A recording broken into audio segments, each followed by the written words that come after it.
Hello, everyone. I am doing my first live in a while. Those of you who follow me for a while know I've gone back and forth between doing live videos, but this is definitely the first time I've gone live in this room, this wonderful room that I have, and it is a blessing. Today's live is themed around the um, post that I just posted. In fact, let me go ahead and grab you the link so that you can read this week's post. And of course, we're a little bit early, so if you're watching the very beginning of this video, I went live a little bit before the hour just so that I knew that things were working. So if you're here early, you have time to hop over and read the post that we're going to talk about today. That's why this live is titled the way that it is. And yes, we're going to focus on how reconstructing faith and defying gentrification are like one to one, at least for me. Um, and so much of, and just don't mind me, my allergies are Allergen. I've taken my medication. I'm safely ensconced in my house, and I hope I don't have to throw on a mask for y'all so you only see half of my face. But anyway, I'm testing out this software here, and so many of you all will come in. If not, then I will just test out talking what I was going to talk about on my YouTube, and then you will probably see the YouTube later. Okay, so I am learning that with everything I'm doing, the past, my upbringing, my abilities, everything, it's a fluke. It's not a fluke. It's not a bug. It's just how I was raised. And as I'm going back and thinking about all the things and the ways that I've hurt, if you read last week's newsletter, and I'll also throw last week's newsletter in the chat, I talked about why I rage.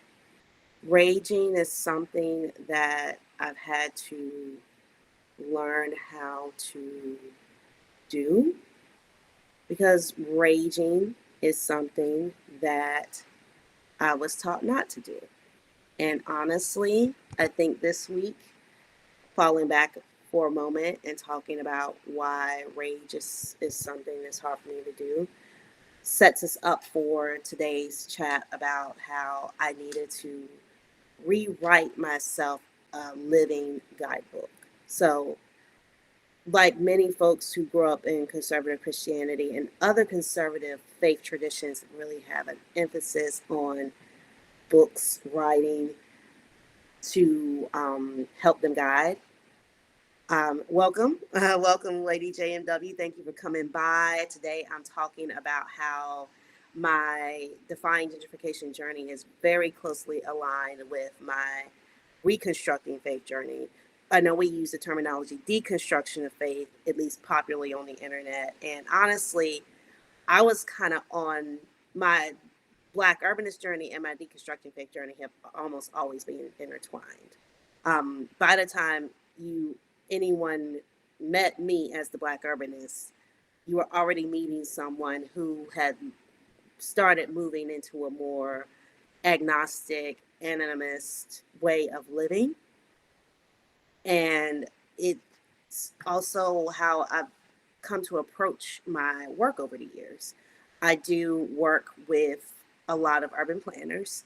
Some would consider me an urban planner, and I have done community engagement projects. What that means outside of the jargon is that when a public project is set to be built, often though the government or agency will issue a request for qualifications or proposals to see if there's people who termed consultants who will be willing to come and be a liaison for the community to talk about what's happening. Also, the actual architectural and engineering work will be contracted out, and then sometimes the actual operations work will be contracted out. So this isn't a secret to anybody who works in government.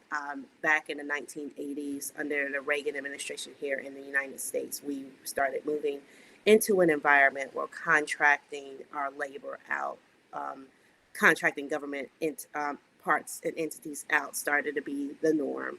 And so that's how I came into this. But really, I came into this, and I have to take it back, because I came into this because I grew up going to a conservative church. I grew up going to the church that my parents took me to.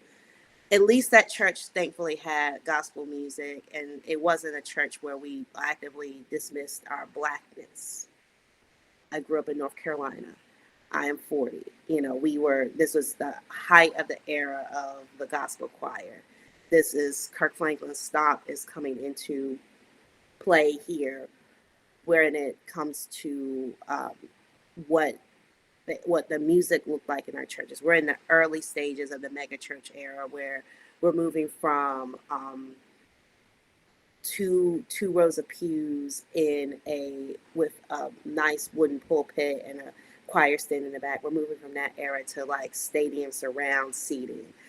And I grew up with going every week to hear a sermon, sometimes twice a week, because sometimes we would go and we would sit and we would study a Bible. And that was just the pattern. And then, of course, we would go and eat and sleep, and I would get to play outside. And as I got older, I would go to school. And of course, there were textbooks at school for various subjects. My mom's a retired classroom teacher. And in addition to her many Bibles, there were also many books of pedagogy and books around.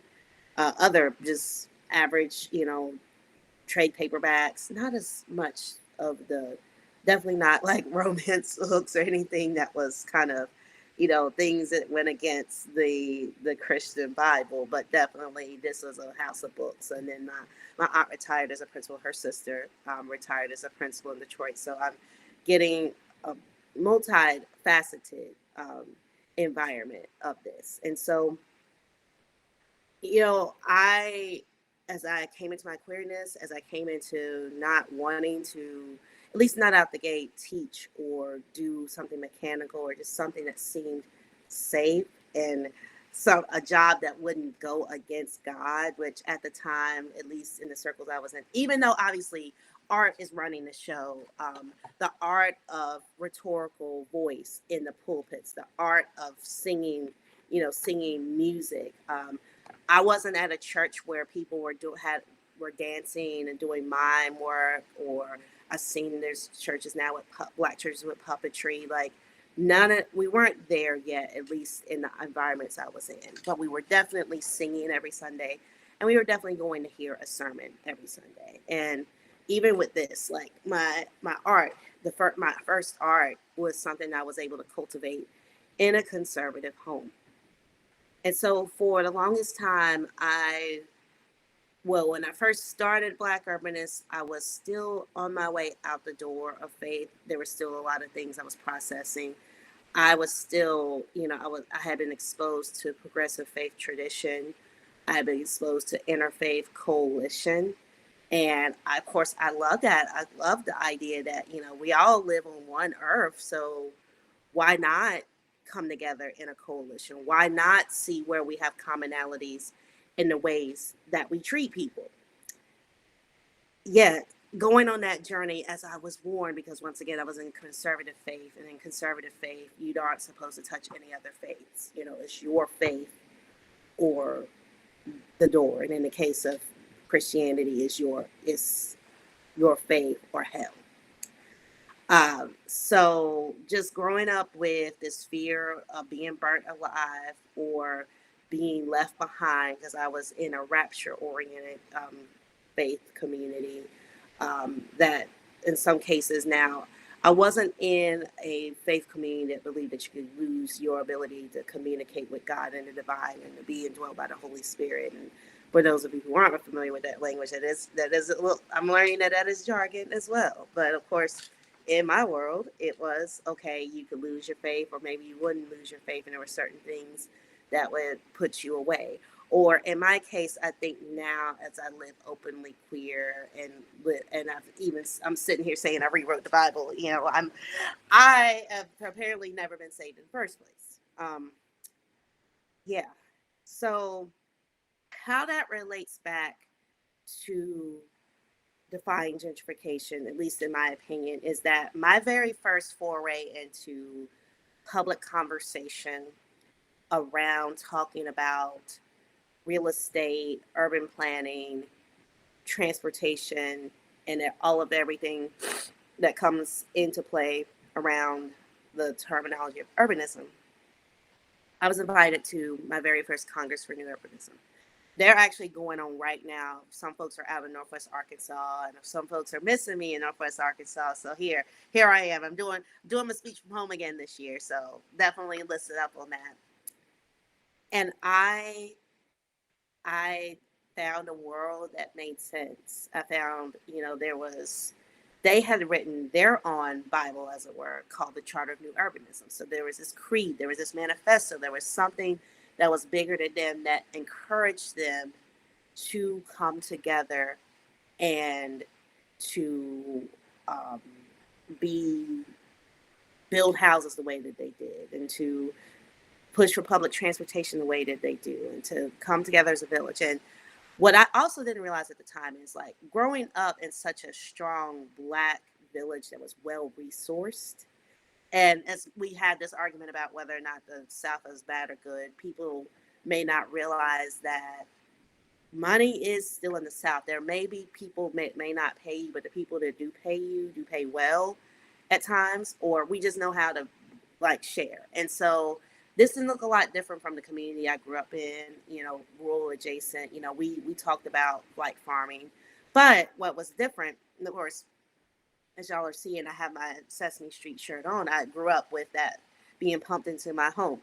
This is not a home that banned secular influence. This is not a home that banned PBS, thankfully. This is a home where we watched PBS and we watched TBN. The kids' shows on those channels were very much a factor.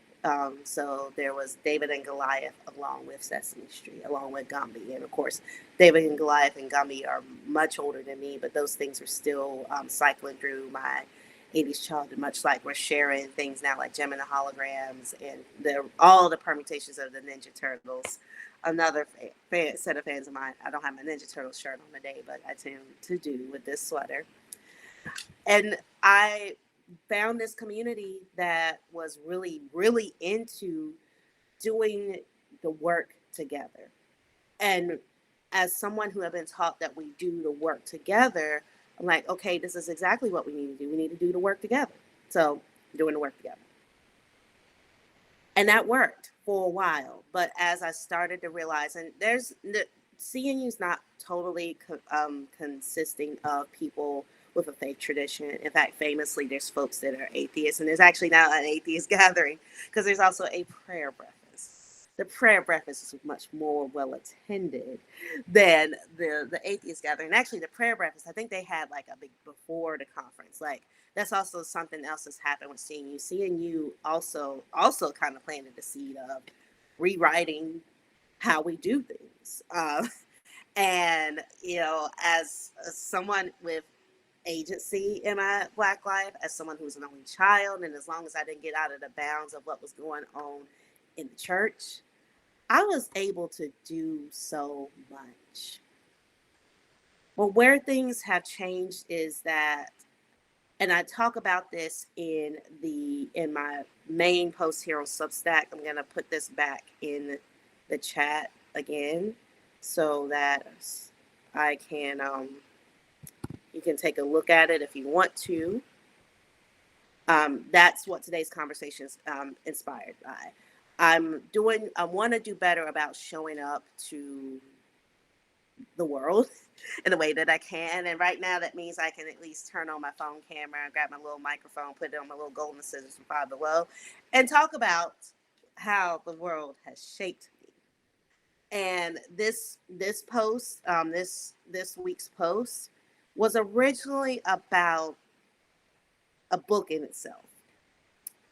This week's post was about how I felt. The original draft of this post is how I felt, just hurt and still continually hurt about how I have to show up in a box when it comes time to get employed. As I mentioned before at the top of this live, to get jobs in urban planning, especially jobs that are in the public interest, you have to go through an intensive interview process. You have to pretty much write out how you will do the work before you do the work. And in some cases, do a little bit of the work, and you have to do it up front for free.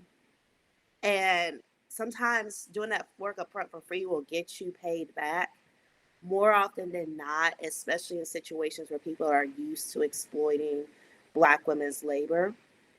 You don't ever get paid. The ideas get stolen. And so, over the 15, going on 16 years that I've honestly been in the process of rewriting my destiny for myself, first with the blog, then I'll, moving to these various sites. And with what I've got going on right now with the original Black Urbanist site being down, we're still working through that. I'm deciding on how I want to bring that back. I decided, one, I needed to record a good chunk of like my theories and thoughts on what this book, what I believed over the past 15, 16 years. Also, I wasn't sure how far this administration would go in decimating things like copyright. Of course, we live with AI where people are uploading people's books in and trying to claim them as their own. But at the end of the day, I think about how now, as I've been on my new journey, I still gravitate towards books. It's ingrained in me to find a book to tell me what to do. And even though I was hoping that this book would do more, that it would be a magical overnight bestseller, and I put in a little bit more work, I made sure to cover, at least in the beginnings of this, the cover. And for those of you all who are like just looking at the cover and just looking at the artwork, you're like, yeah, that's amazing artwork. What did not happen is the flushes. And when I went through Ingram Spark, I was like, okay, they warned me that my interior looked terrible. What they did not warn me was that my exterior is not still all the way flush to the edges. They also did not warn me that my first batch of books would take months to arrive. Then I mentioned, and actually I went into big detail and I named names, and I will say this, I will say on this live that when I was at Red Emma's, there was no book. The first time I went there, there was no book on purpose. This time around, the book was supposed to be there. So that was enraging. Then just thinking about how often when I have to basically write a book to get a job, that's enraging. And then finally, just so many books have been written. I say books because I've actually designed planning reports. I've been on design teams where, in addition to speaking with the public about the project that we're doing, I also am charged with doing the graphic design of the book and the book that we give to the public and the book that becomes public record. And this book is often free and open because oftentimes it's owned by the government entity that commissions us for the book. But that's what happens. It stops being a book. There might even be an implementation plan, but there is no evidence of implementation. I recently just read the MARC strategic plan and implementation, and honestly, it's just frustrating that when we commission these books, when it's an active public transportation service, we are not ready for day one implementation by any means. And some have said, well, just go ahead and write the proposal and they'll include it in. There is no guarantee that they will do that. Literally, the contract is written so that you can imagine things, you could do strategic planning, and then you can just decide not to do it. And I think that's where I started to really see an intersection with growing up in a faith that was this or else. And then going out into the real, well, I won't say the real, going out into another world where you can write a plan You can, or as we say in Bible land, in Black Christian land, we can write the vision and make it plain. And actually, that is scripture, but it's also a very popular gospel song from the 90s. And when we write the vision and make it plain, and it seems like it's only plain to us, the person who wrote the plan, the brain starts to hurt. At least my brain started to hurt. Some folks are able to do, as my mom used to call, searing their conscience. I think my mom thinks I've seared my conscience because I live openly as queer, and I'm even now claiming I wrote a Bible. But and that's the other thing. Just, so many of us are doing mother wound work. So many of us are doing parent work, wound work, reparenting, all those things that we have learned from licensed mental health practitioners and folks who want to actually claim that they did some training. And I'm not here to discredit that. I'm here to put some rigor back in that's Black led, Black focused, and wants to make sure that my body that looks like me, whatever I'm writing looks like me. So that's why I wrote this book. And I originally wrote that post, and then late last night, just this idea of, wait a minute, I wrote myself a Bible. And of course, no wonder I'm mad that nobody wants to read it, because for me, this is a sacred text. This is a sacred text. But sometimes, as we reclaim spirituality for ourselves, we have to rewrite the sacred text.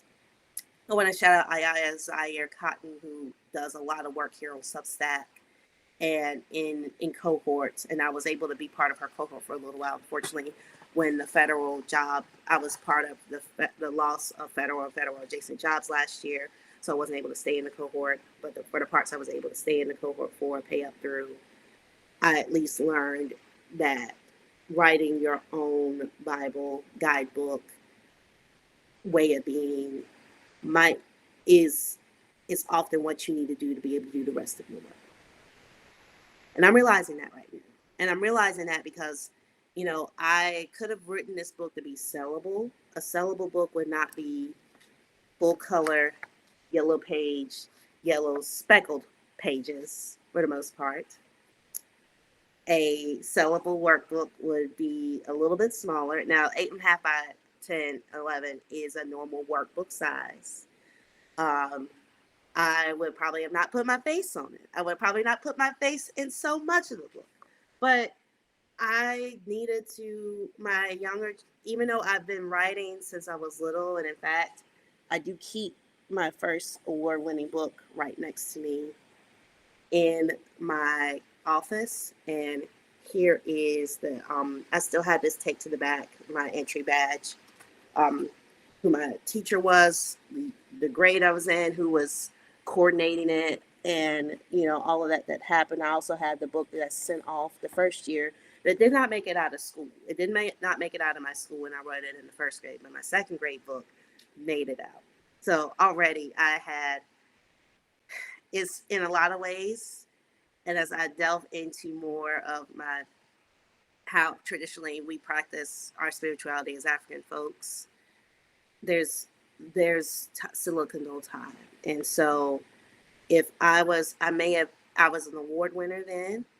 I was an award winner this past year even though I wasn't able to stay in DC, I was able to get my arts grant, and I built up my portfolio in DC. I finished this sweater in DC. I wrote the bulk of this. I wrote this book in DC. So I created these things in the shadows of the changing world of DC in the federal context. I do still have a church home. I also have a lot of sanghas and yoga spaces I attend, both in DC and Baltimore. And I feel like I come to this book, and I even have on my office door, I have a reminder to myself written in dry erase in my handwriting. It goes through the manifesto. I'll read the manifesto. Basically, the manifesto is that I can have faith. I can engage in cultivation, creativity, and self-care, but I need community care, access, infrastructure, and convenience to defy gentrification. So, you know, I already knew I wrote a manifesto. I already knew I wrote a memoir, but the light bulb went off last night that I wrote about it. And now that I've touched on a little bit of the faith, I think now as we come together and the plan for these lives as I do them is I'll the goal is to still put the post out on Tuesday. A lot of you all are still getting to the post. So I can understand why there's not many of us here today. But the plan is that the post will come out. You'll get about 24 hours to read it. And then the next day, probably around this time, we'll see what I'll put out a poll saying when you would like to come back and have a talk back with me. Also, we may change where the talk back moves to. Also, I kind of want to do a healing circle. Not that I'm this guru or this preacher or this spiritual even a priestess initiated in African traditions.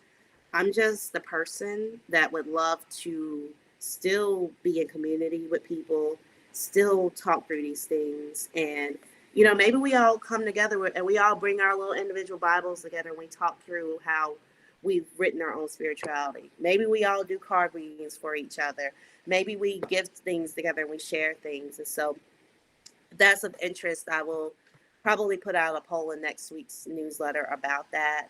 Also, I'm gonna do a more edited version of this on YouTube for YouTube's algorithm, so that way YouTube makes sure that it shows this video to people instead of just being like, oh well, Kristen's head is here. She's rambling on about something again. It's been about 30 minutes, so we don't know what kind of um, we don't know what she's talking about and why. And so another reason I just needed something tactile grounded that was not the internet, that reminded me of why I care about this stuff so much. And I do well with having a guidebook. I do well with having a community. I do well with having people knowing that there's folks praying for me, whether they're elders or ancestors, just that people want me to exist. People want me to be alive. People want me to stay here and stay alive. So later on today, I'll be going to my crochet art class. And actually next week, we're going to touch on that. I could go ahead and tell you that, you know, I think next week's newsletter is going to be about like just the act of touching with my hands.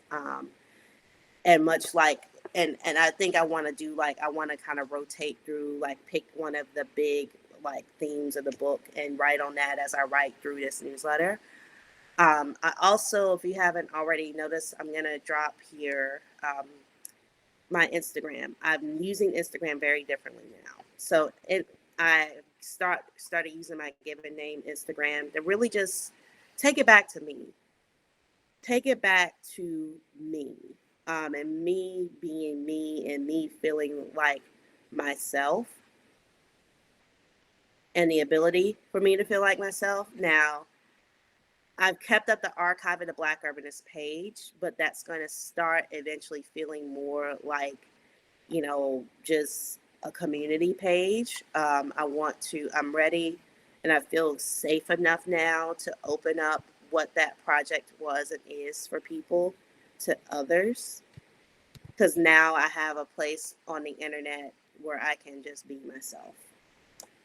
And so if on this page, yeah, there's still going to be urbanism, there's still going to be crafting, but there's also going to be just how I see the world. And I'm moving into this part of my life where I realize, and a lot of teachers and people who advise individual people on making a living on just being themselves is telling you, just be yourself. You know, use your name. Come on YouTube as yourself. Come on the Meta apps as yourself, and then eventually you can build up so that you can move off of those apps and go somewhere else and go somewhere where they want you to be a human, where they're not just using your likeness and your body for AI training and to magically show up. Somebody will magically show up looking like me, saying all these things, and that's the other thing.